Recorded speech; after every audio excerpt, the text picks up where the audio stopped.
Hello friends, welcome to my notes 24/7। पिछली कुछ video में मैंने आपके साथ एमपी हाई कोर्ट का previous year question paper discuss किया था, जिसमें मैंने आपके साथ शिफ्ट 1 और शिफ्ट 2 का क्वेश्चन पेपर डिस्कस किया था। आज हम शिफ्ट 3 का जो थर्ड शिफ्ट है उसका क्वेश्चन पेपर आपके साथ शेयर करेंगे, क्योंकि अभी आप एक चीज़ और देख रहे होंगे हाल ही में कि व्यापम की वेबसाइट है वो चल नहीं रही है। मतलब हो सकता है कि कोई रिजल्ट अपलोड हो जाए, तो जब रिजल्ट अपलोड होगा तो उसकी वीडियो मैं बना दूंगी। ये फालतू की वीडियो कि नहीं अब इस पर ये हो रहा है वो हो रहा है, तो वो मैंने अभी नहीं बनाई है। जब रिजल्ट अपलोड होगा तब डायरेक्ट वीडियो मिल जाएगी आपको। तो आज हम पहले थर्ड शिफ्ट का क्वेश्चन पेपर डिस्कस कर लेते हैं। तो क्वेश्चन पेपर हिंदी में ही डिस्कस करेंगे, जिससे कि आपको बहुत अच्छे से समझ में आ जाए। तो सबसे पहले जीएस का पोर्शन होता है। जीएस के 30 क्वेश्चंस होते हैं। उसके बाद आपकी मैथ और रीजनिंग आएगी, जिसमें मैथ और रीजनिंग के 10-10 क्वेश्चन होंगे, तो 50 हो जाएंगे। उसके बाद इंग्लिश के 20 क्वेश्चंस होंगे, कंप्यूटर के 20 क्वेश्चन होंगे और हिंदी के 10 क्वेश्चन होंगे। ऐसे आपके टोटल 100 क्वेश्चंस होंगे। तो सबसे पहले हम यहाँ पर जीएस को डिस्कस करते हैं। जीएस में पहला क्वेश्चन आया था, मध्य प्रदेश का पन्ना जिला किस खनिज के लिए प्रसिद्ध है। तो बहुत सिंपल सा क्वेश्चन है कि हीरा होता है वो पन्ना जिले में ही होता है। दूसरा क्वेश्चन था, मध्य प्रदेश के लिए राज्यसभा में कितनी सीटें आवंटित हैं। तो मध्य प्रदेश में राज्यसभा के लिए 11 सीटें आवंटित हैं। भीमबेटका को किसने खोजा था। डॉक्टर विष्णु श्रीधर वाकड़कर हैं, उन्होंने भीमबेटका की खोज की थी। तो चौथा क्वेश्चन है, वेतवा नदी का उद्गम क्या है। तो वेतवा नदी का उद्गम रायसेन जिले में है, जो कि विंध्य पर्वत श्रृंखला से है। पांचवा क्वेश्चन है, मध्य प्रदेश का कौन सा राष्ट्रीय उद्यान बारहसिंघा का एकमात्र प्राकृतिक आवास है। तो बारहसिंघा जो मोस्टली मिलता है वो कान्हा किसली राष्ट्रीय उद्यान में मिलता है। और कान्हा किसली राष्ट्रीय उद्यान ने अपना शुभंकर भी जारी किया था, भूल सिंह द बारहसिंघा। तो ये बारहसिंघा का प्राकृतिक आवास है वो कान्हा किसली राष्ट्रीय उद्यान ही है। छठवां क्वेश्चन है, भारतीय संविधान का कौन सा भाग राज्य के नीति निर्देशक तत्व से संबंधित है। तो बहुत ही सिंपल सा क्वेश्चन था, भाग 4 है आंसर इसका। 7 नंबर का क्वेश्चन है, भारत के राष्ट्रपति द्वारा राज्यसभा में कितने सदस्यों को मनोनीत किया जाता है। आंसर है 12। 8वां क्वेश्चन है, राष्ट्रीय विधि दिवस कब मनाया जाता है। तो आंसर है 26 नवंबर, क्योंकि 26 नवंबर 1949 को ही हमारा संविधान बन के तैयार हुआ था, इसीलिए उस दिन को राष्ट्रीय विधि दिवस के रूप में मनाया जाता है। 9वां क्वेश्चन है, निम्नलिखित में से कौन सा सम्मेलन प्रोटोकॉल वायुमंडलीय ओजोन परत के संरक्षण से संबंधित नहीं है।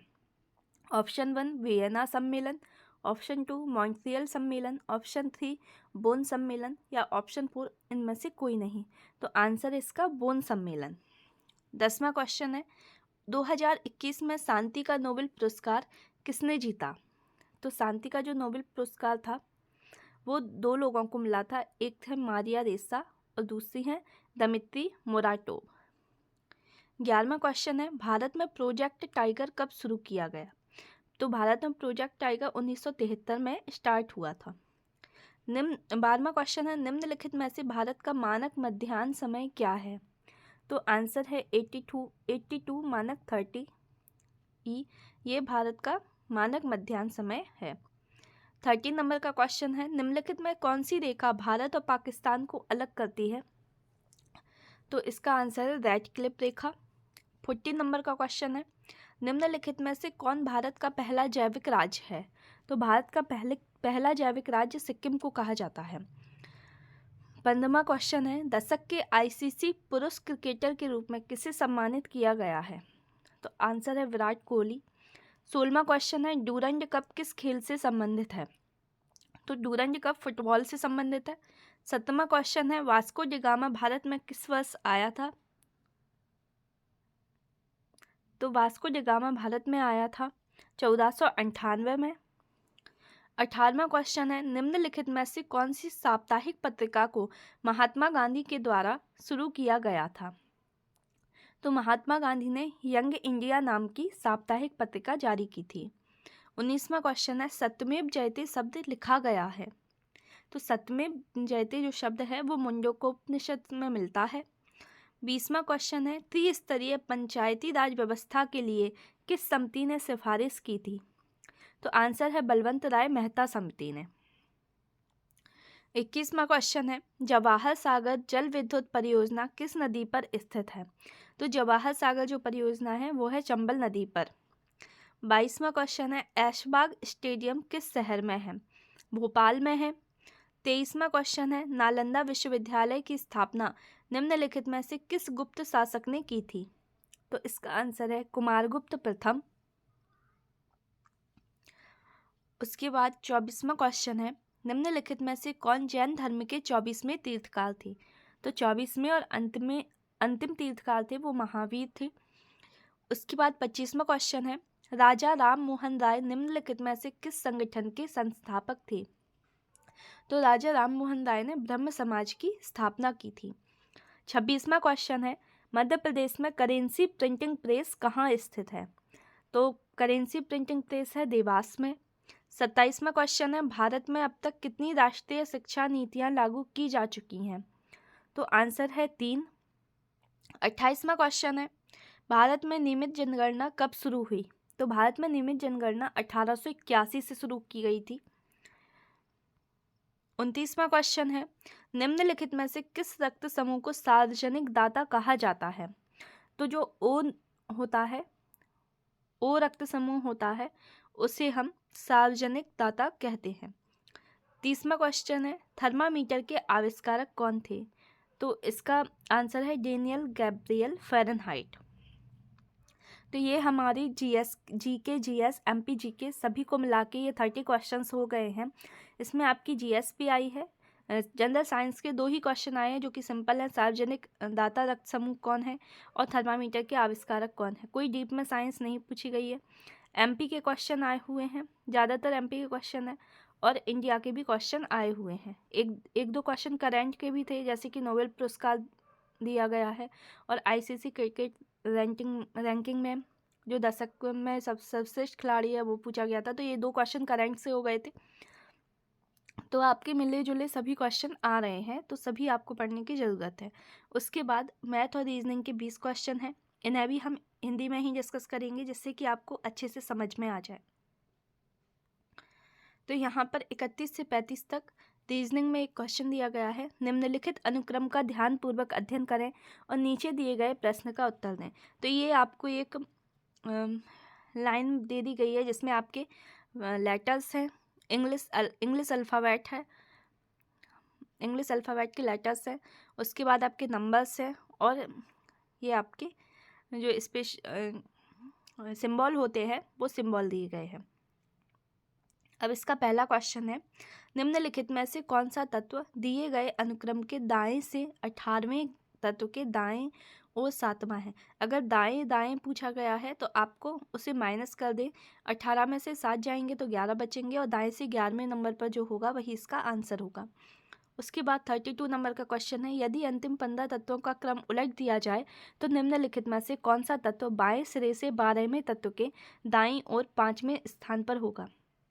तो सबसे पहले आपको लास्ट से जो 15 दिए गए हैं तत्व उनको आपको उलट देना है और उसके बाद यहाँ लिखा हुआ है कि कौन सा तत्व बाएं सिरे से 12वें तत्व के दाईं और 5वें स्थान पर होगा। तो बाएं से 12वां है और बायां और दायां दिया गया है तो दोनों को ऐड कर दीजिए, 12 और 5 17 और 7वें स्थान पर जो बाएं से होगा वही इसका आंसर होगा। उसके बाद 33 नंबर का क्वेश्चन है, दिए गए 4 पदों में से कोई 3 उपरोक्त अनुक्रम में उनकी स्थिति के आधार पर किसी प्रकार से समान है और एक समूह बनाते हैं, निम्नलिखित में से वह एक पद कौन सा है जो इस समूह से संबंधित नहीं है? तो आपको पहले पूरी जो लाइन है उसे अच्छे से देखना होगा और उसमें से जो आंसर आएगा वही आपका सही आंसर होगा। 34 नंबर का क्वेश्चन है, यदि ई और ए के स्थान परस्पर बदल दिए जाते हैं और किसी प्रकार आर और यू के स्थान परस्पर बदल दिए जाते हैं तो कितने प्रतीक ऐसे होंगे जिनमें से प्रत्येक के तुरंत पहले या तुरंत बाद एक स्वर होगा? तो वही है कि आपको ये क्वेश्चन पहले अच्छे से लगा लेना है और उसी के हिसाब से आपको इसके आंसर देने हैं। और नीचे भी ये अनुक्रम आया है, इसको भी आपको उस टेबल में से देख के, उस लाइन में से देख के ही करना है। उसके बाद 36वें नंबर का एक क्वेश्चन आया है कि एक अन्य समांतर वास्तविकता में सोफा, कुर्सी, प्रिंटर, कार एवं जूते को क्रमशः कार, प्रिंटर, जूते, कुर्सी एवं सोफा के रूप में लिखा गया है। कोई क्या चलाएगा, चलाया क्या जाता है, कार, और कार को लिखा गया है, कार चौथे नंबर पर, यहाँ चौथे नंबर पर कुर्सी है तो कार को कुर्सी लिखा गया है, इसका आंसर कुर्सी हो जाएगा। उसके बाद यहाँ पर है लुप्त संख्या ज्ञात कीजिए। तो यहाँ पर ये सीरीज दी गई है जिसमें लिखा है कि लुप्त संख्या ज्ञात करें। तो 7, 26, 63, 124, 215, 342 और क्वेश्चन मार्क। तो सबसे पहले आपको क्या करना है, इसमें 7 और 26 का जो अंतर होगा, तो 7 और 26 का जो अंतर होगा वो होगा 19, 26 और 63 का अंतर 37, 63, 124 का अंतर 61, 124, 215 का जो अंतर होगा 91 होगा, और 215 और 342 का अंतर 127 होगा। भैया मत तो पहले आपको इनका डिफरेंस निकाल लेना है, फिर आप जो डिफरेंस आएगा उसका भी डिफरेंस निकालिए। जैसे 7, 26 का 19 आया और 26 और 63 का आया 37, तो आप देखेंगे जो 19 और 37 का अंतर है वो 18 आ रहा है। ऐसे ही जब 63 और 124 का आप डिफरेंस निकालेंगे तो 61 आएगा, और 37 और 61 का निकालेंगे तो 24 आएगा। तो 18 और 24 के बीच में अंतर कितना है, 6। यही डिफरेंस एक वो श्रृंखला में, एक सीरीज में बन जाएगा, और उसको जब आप आगे लेके चलेंगे, ऐड करते जाएंगे, तो आगे आपको मिलेगा 511 इसका आंसर। ठीक है, नेक्स्ट क्वेश्चन है, निम्नलिखित में से कौन सा शब्द अंग्रेजी शब्दकोश में दूसरे स्थान पर होगा। तो अंग्रेजी शब्दकोश में निकालना है, तो ये है मैग्नेटिक, मैटरनल, मैग्नीफाई और मैजिकल। तो सबसे पहले इनमें से आ जाएगा MAGI आ जाएगा, क्योंकि यहाँ पर फर्स्ट वाले में MAGN है जो कि NI के बाद आता है, तो फोर्थ वाला है जो पहले नंबर पर आ जाएगा। उसके बाद फर्स्ट वाला है जो मैग्नेटिक, वो आएगा दूसरे नंबर पर, तो इसका आंसर हो गया 1। उसके बाद 39वां क्वेश्चन है, यदि किसी सांकेतिक भाषा में एक 13,479 संख्या को AQFJL लिखा जाता है और 2568 को DMPN लिखा जाता है, तो उसी सांकेतिक भाषा में 396824 को क्या लिखा जाएगा। तो ये आपको सीधा नंबर में से ही देख लेना है कि 3 को लिखा जाता है Q, 9 को लिखा जाता है L, 6 को लिखा जाएगा P, 8 को लिखा जाएगा N, 2 को लिखा जाएगा D, और 4 को लिखा जाएगा आपका F। तो ये आंसर किस में आ रहा है, ये आ रहा है आपका ऑप्शन नंबर 3 में। 40वां नंबर का क्वेश्चन है, एक व्यापार सम्मेलन के अंत में वहां उपस्थित 10 लोग एक दूसरे के साथ हाथ मिलाते हैं, कुल मिलाकर कितने हैंडशेक होंगी। तो ये आपका परम्यूटेशन कॉम्बिनेशन का क्वेश्चन है, क्रमचय संचय, आपको वो पढ़कर जाना है। उसके बाद नेक्स्ट ये है, प्रश्न चिन्ह के स्थान पर क्या आएगा। सिंपल आपका सिंप्लीफिकेशन का क्वेश्चन है, तो इसमें आपको मेन रूप से ये देख लेना है, जब मैं पेपर आपके साथ डिस्कस कर रही हूँ, कि कौन कौन से टॉपिक आपके मैथ से आए हुए हैं। तो यहाँ पर आपका सिंप्लीफिकेशन का क्वेश्चन हो गया। उसके बाद 42 नंबर का क्वेश्चन है, ए की आयु बी की आयु से दोगुनी है तथा सी की आयु की आधी है। यदि बी तथा सी की आयु का योग 90 वर्ष हो तो ए की आयु कितनी है। तो ये आपका आ गया एज का क्वेश्चन आ गया। 43 नंबर का क्वेश्चन है, एक किताब विक्रेता किताब पर अंकित मूल्य पर 10% की छूट देता है एवं 12% का लाभ कमाता है। किताब का क्रय मूल्य तथा प्रिंटेज मूल्य का अनुपात क्या होगा। तो ये आपका आ गया प्रॉफिट लॉस का क्वेश्चन। 3 क्वेश्चन कौन कौन से हुए, पहला सिंप्लीफिकेशन, दूसरा एज, तीसरा प्रॉफिट लॉस। चौथे नंबर का जो 44वें नंबर का क्वेश्चन है वो आया है, 2 अंकों की एक संख्या अपने अंकों के योग का 3 गुना है। यदि इस संख्या में 45 जोड़ दिया जाए तो संख्या के अंक पलट जाते हैं, वह संख्या क्या होगी। ये आपका आ गया संख्या वाले क्वेश्चन से। उसके बाद 45 नंबर का क्वेश्चन आया आपका, 12 बढ़ई 6 घंटा प्रतिदिन कार्य करके 24 दिनों में 460 कुर्सियां तैयार कर लेते हैं, तो 18 बढ़ई द्वारा 8 घंटे प्रतिदिन कार्य करके 36 दिन में कितनी कुर्सियां बनेंगी। तो ये आपका सिंपल टाइम एंड वर्क का सिंपल वाला क्वेश्चन है, तो ये हो जाएगा। उसके बाद 46 नंबर का क्वेश्चन है, एक 300 मीटर लंबाई की ट्रेन 35 मीटर प्रति सेकंड की रफ्तार से चल रही है, 400 मीटर ब्रिज को कितने समय में पार कर लेगी। तो ये आ गया आपका ट्रेन वाला क्वेश्चन। इसे आप स्पीड एंड डिस्टेंस से भी कर सकते हो और ट्रेन से भी। एक 14 मीटर त्रिज्या एवं 3.5 मीटर ऊंचाई के सिलेंडर की कीमत क्या होगी, जबकि धातु की कीमत ₹50 प्रति घन मीटर हो। ये आ गया आपका उसका मेंसुरेशन का क्वेश्चन आ गया ये आपका 47 में। उसके बाद मतलब इसमें आपको एडवांस मैथ भी लगानी है। 48 नंबर का क्वेश्चन है, दिशा निर्देश दिए गए हैं कि निम्नलिखित श्रृंखला में गलत संख्या क्या है। तो आपको इसमें गलत संख्या बतानी है कि कौन सी है। उसके बाद 49 नंबर का क्वेश्चन है, 100 मीटर की दौड़ में पी क्यू को 25 मीटर और क्यू आर को 4 मीटर से हरा देता है, उसी दौड़ में पी आर को कितने मीटर से हरा सकता है। तो ये आपका दौड़ का क्वेश्चन हो गया। और 50वां क्वेश्चन है, धारा के अनुकूल नाव की गति तथा धारा की गति का अनुपात 9:1 है। यदि धारा की गति 3 किलोमीटर प्रति घंटा हो तो 5 घंटे में धारा के विपरीत कितनी दूरी तय की जाए। तो ये आ गया आपका नाव और धारा का क्वेश्चन। तो यहाँ पर आप देखेंगे कि नाव धारा का क्वेश्चन आया है, उसके बाद दौड़ का क्वेश्चन आया है, एक आपकी सीरीज आई है, एक मेंसुरेशन का क्वेश्चन आया है, एक ट्रेन का क्वेश्चन आया है, एक आया है आपका टाइम एंड वर्क के क्वेश्चन आया है, और उसके बाद संख्या से एक क्वेश्चन आया है, एक प्रॉफिट लॉस से आया है, एक एज से आया है, और एक आया था आपका यहाँ पर सीरीज से, जो नंबर सिस्टम है उसकी सीरीज आई थी, नंबर सिस्टम का क्वेश्चन आया था आपका। उसके बाद अब आ गए आपके 10 हिंदी के क्वेश्चन। हिंदी दिवस किस दिन मनाया जाता है, सभी को पता है, 14 सितंबर। 52वां क्वेश्चन है, निम्नलिखित में से किस राज्य की राजभाषा हिंदी नहीं है। तो पंजाब है इसका आंसर, क्योंकि पंजाब की राजभाषा है वो पंजाबी है। उसके बाद 53वां क्वेश्चन है, हिंदी भाषा की लिपि क्या है, देवनागरी लिपि है। उसके बाद पूछा गया है, निम्नलिखित में से कौन सा शब्द शुद्ध है, आक्रामक, आक्रामक, आक्रामक या आक्रामक। तो आंसर हो जाएगा आक्रामक, ऑप्शन नंबर 2। 55वां क्वेश्चन है, निम्नलिखित में से किस शब्द में शुद्ध मात्रा प्रयुक्त हुई है, रेणु, रेणु, रेणु या रेणु। तो जो इसे रेणु नहीं लिखा जाता है, इसे रेणु लिखा जाता है, तो ऑप्शन नंबर 3 सही है। उसके बाद है, निम्नलिखित में से कौन गुणवाचक विशेषण नहीं है। तो इसका आंसर हो गया अधिक, क्योंकि गोल, नुकीला और भीतरी ये तीनों आपके गुणवाचक विशेषण हो जाएंगे। 57वां क्वेश्चन है, जो दोनों हाथों से तीर चलाता हो उसे क्या कहा जाता है। तो उसे कहा जाता है सव्यसाची।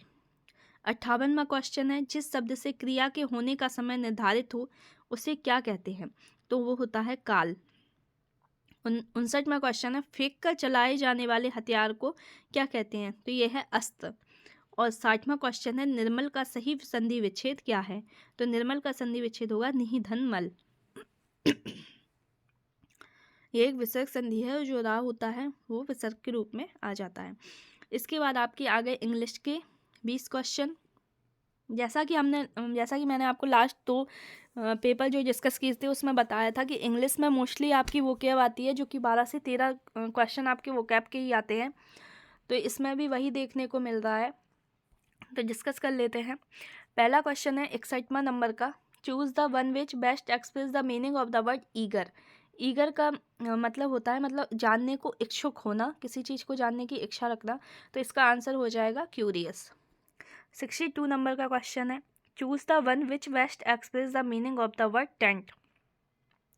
टेंट का मतलब होता है एक तरीके से धोखाधड़ी करना या इसी टाइप में होता है, तो इसका आंसर हो जाएगा करप्ट। उसके बाद choose the one which best express the meaning of the word simulate. Simulate का मतलब होता है कि किसी की नकल करना, नकल उतारना, तो इसका आंसर हो जाएगा इमिटेट। 64 नंबर का क्वेश्चन है, choose the one which best express the meaning of the word rebate. Rebate का मतलब होता है कि मतलब किसी चीज़ पे कम करवाना, तो आंसर हो जाएगा discount. Choose the one which express the meaning of the word browse. तो ब्राउज का यहाँ होता है ब्राउज करना या सर्फ करना, मतलब सर्फ आंसर हो जाएगा। सर्फ करना मतलब किसी चीज़ को खोजना।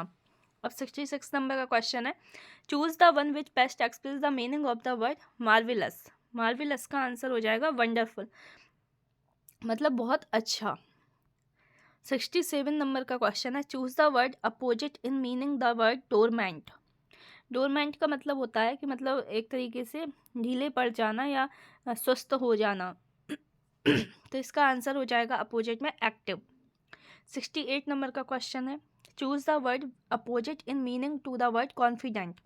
कॉन्फिडेंट का मतलब होता है कि मतलब आप में विश्वास होना, तो इसका अपोजिट हो जाएगा डिफिडेंट। चूज द 69 नंबर का क्वेश्चन है, choose the word opposite in meaning to the word stubborn. तो स्टबॉर्न का मतलब होता है स्थिर होना, बिल्कुल कड़क होना, और इसका आंसर हो जाएगा अपोजिट में फ्लेक्सिबल। 70 नंबर का क्वेश्चन है, choose the word opposite in meaning to the word panic.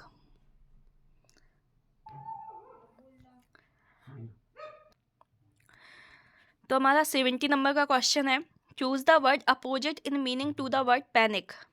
Panic का मतलब होता है कि एकदम से आक्रामक हो जाना, या तो उसका अपोजिट होगा सेरेनिटी। 71वां क्वेश्चन है, choose the word opposite in meaning to the word robust. तो रोबस्ट का अपोजिट हो जाएगा डेलिकेट। चूज 72 नंबर का क्वेश्चन है, choose the word opposite in meaning to the word superficial. तो सुपरफिशियल का मतलब होता है कि मतलब ऊपर ऊपर से, या उस ज़्यादा गहराई में ना जाना, तो इसका जो अपोजिट होगा वो हो जाएगा डीप। 73 नंबर का क्वेश्चन है, meaning idiom and phrases to pick holes.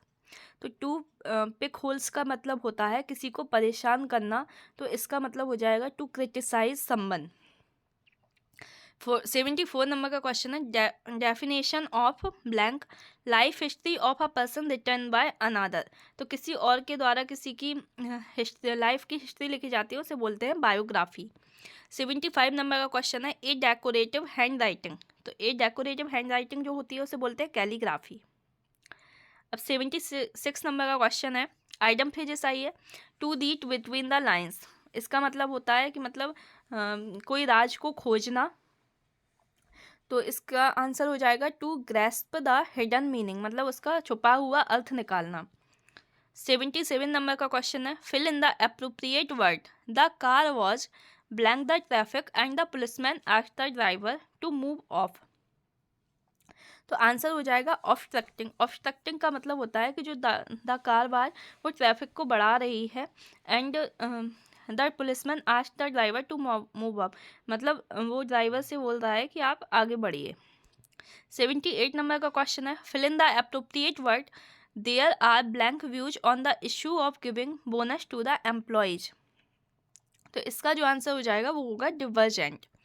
79 number का क्वेश्चन है, fill in the appropriate word, a wise person is one who learns from his.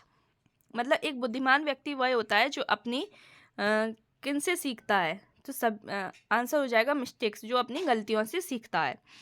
80 number का क्वेश्चन है, fill in the appropriate word, I don't know the city blank he lives. मतलब मैं उस city को नहीं जानता जहाँ वह रहता है, तो इसका आंसर हो जाएगा वेयर।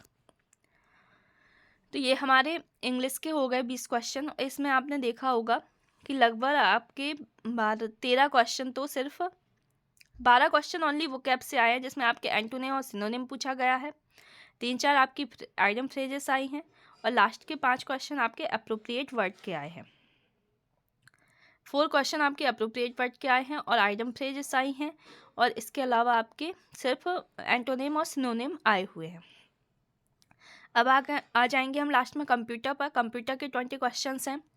81 नंबर का क्वेश्चन है, which type of file is created by word processing program. तो वर्ड से होती है वो डॉक्यूमेंट फाइल बनाई जाती है, तो आंसर हो जाएगा ऑप्शन नंबर 3। 82 नंबर का क्वेश्चन है, a number of letter that appears little above the normal text is called. मतलब जो नॉर्मल टेक्स्ट होता है उससे छोटे जो अक्षर दिखाई देते हैं उन्हें क्या बोलते हैं, तो उन्हें बोलते हैं सुपर स्क्रिप्ट।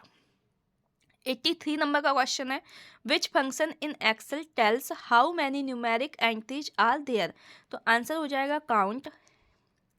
काउंट के द्वारा ही पता चलता है कि आपने कितने उसमें न्यूमेरिक एंट्रीज कर ली हैं। 84 नंबर का क्वेश्चन है, a features that displays only the data in column according to specified criteria in Excel.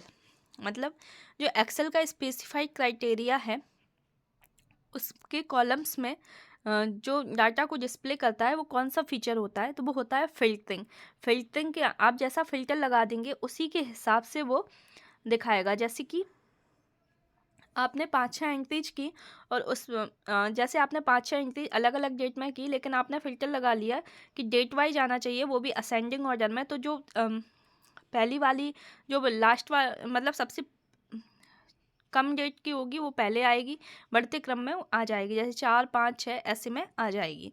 उसके बाद है 85 नंबर का question, how many sheets are there by default when we create a new excel. जब आप Excel को open करते हैं तो वहाँ पर बाय डिफ़ॉल्ट कितनी सीट होती है, तो वहाँ पर 3 सीट होती हैं। उसके बाद 86 नंबर का क्वेश्चन है, DNS is the abbreviation of. DNS का फुल फॉर्म क्या होता है, तो डोमेन नेम सिस्टम होता है इसका। 87 नंबर का क्वेश्चन है, which option of RM command is used to remove a directory with all its subdirectories. तो इसका आंसर हो जाएगा R, स्मॉल r होता है उसके द्वारा आप, माइनस स्मॉल r होता है उसके द्वारा आप डायरेक्टरीज को डिलीट कर सकते हैं। उसके बाद 88 नंबर का क्वेश्चन है, अ वेब कुकी इज, मतलब जो वेब कुकी होती है वह क्या होती है, तो ये Saint from a website and stored in users web browser. मतलब जो वेबसाइट होती है, जब आप किसी वेबसाइट को ओपन करते हैं तो उसमें आपको बहुत सारी ऐसे दिखा जाता है, कुकीज़ को आप अलाउ करिए या मैनेज करिए, ऐसे आपके दो ऑप्शन आ जाते हैं। तो कुकीज़ वो होती हैं जो भी आप सर्च करते हैं उसके हिसाब से आपको आगे की चीज़ें डिस्प्ले करता है, कि मतलब आप किन चीज़ों को देख रहे हैं उन्हीं चीज़ों को वो नेक्स्ट टाइम उस वेबसाइट पर दिखाएगा, तो वो होती हैं कुकीज़। उसके बाद 89 नंबर का क्वेश्चन होगा, when using power point two play a PowerPoint show for previewing the show select. मतलब पावर पॉइंट की जो पावर पॉइंट में जब आप प्ले करते हैं स्लाइड्स को, तो उसका प्रिव्यू देखने के लिए आप क्या करेंगे, तो उसके लिए आप व्यू मेन्यू में जाएंगे और वहाँ पर स्लाइड शो पर क्लिक कर देंगे। उसके बाद 90 नंबर का क्वेश्चन है, the slide that is use to introduce a topic and set the tone for the presentation is called the. मतलब वह स्लाइड जो आपकी प्रेजेंटेशन को इंट्रोड्यूस करती है, उसके टॉपिक के बारे में बताती है और एक आधार डिसाइड कर देती है कि किस विषय के बारे में यह टॉपिक है, तो वो होती है आपकी टाइटल स्लाइड। 91 नंबर का क्वेश्चन है, which file format can be added to a PowerPoint show. मतलब पावर पॉइंट में आप किस प्रकार का फाइल के किस फॉर्मेट को ऐड कर सकते हैं, तो .jpg, .gif, .wav या ऑल ऑफ द एबव। तो ये तीनों प्रकार की फाइलों को आप पावर पॉइंट में ऐड कर सकते हैं। 92 नंबर का क्वेश्चन है, the processor which performs arithmetical and logical operation is called. Answer हो जाएगा ALU, arithmetic and logical unit. 93 number का क्वेश्चन है, an error in computer program is also known as. Error को और क्या कहा जाता है, तो आंसर होगा bug. Choose the odd one, इनमें से आपको अलग को छांटना है, माउस, कीबोर्ड, प्रिंटर और स्कैनर। तो यहाँ पर माउस, कीबोर्ड और स्कैनर हैं, ये इनपुट डिवाइसेस है, और प्रिंटर आंसर हो जाएगा क्योंकि यह एक आउटपुट डिवाइस है। 95 नंबर का क्वेश्चन है, ओरेकल इजा। ओरेकल क्या है, तो यह एक डाटाबेस मैनेजमेंट सिस्टम है। उसके बाद 96 नंबर का क्वेश्चन है, password enable users to. Password users को क्या प्रदान करता है, तो आंसर हो जाएगा रिटेन कॉन्फिडेंशियली ऑफ फाइल्स। मतलब ये आपकी फाइल को सुरक्षित रखता है। 97 नंबर का क्वेश्चन है, the file that is linked with an email and send to the receiver of the email is referred to as. तो आंसर हो जाएगा अटैचमेंट। जब आप किसी को टेक्स्ट के अलावा और कुछ भी भेजना चाहते हैं तो आपको अटैचमेंट पर क्लिक करना होता है, वहाँ से आप कोई भी फाइल को लिंक कर सकते हैं। 98 नंबर का क्वेश्चन है, a computer can not boot if it does not have the. मतलब कंप्यूटर बूट नहीं कर सकता अगर इसके पास क्या नहीं है, तो इसका आंसर हो जाएगा ऑपरेटिंग सिस्टम। यदि कंप्यूटर ऑपरेटिंग सिस्टम ही नहीं है तो वह बूट नहीं कर पाएगा। 99 नंबर का क्वेश्चन है, to maintain the computer safe from virus and external attacks one should. मतलब कंप्यूटर को सेफ रखने के लिए किससे, वायरस से और बाहरी अटैक्स जो होते हैं उनसे सेव करने के लिए क्या करना चाहिए।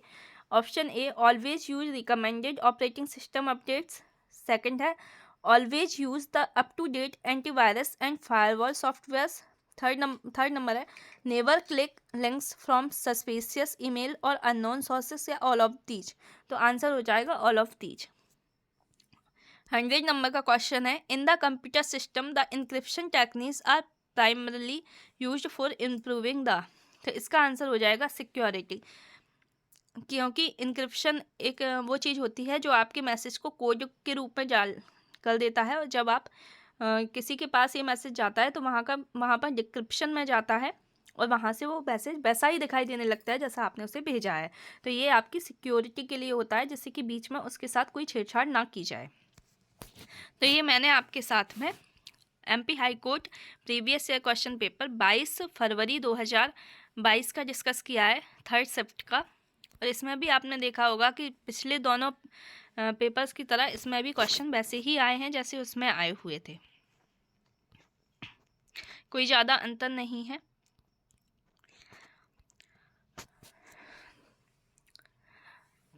तो यहाँ पर आपके सारे 100 क्वेश्चन हो गए हैं। इसके बाद आगे मेन चीज़ है आपकी इंग्लिश, और इंग्लिश में आपकी वोकैब।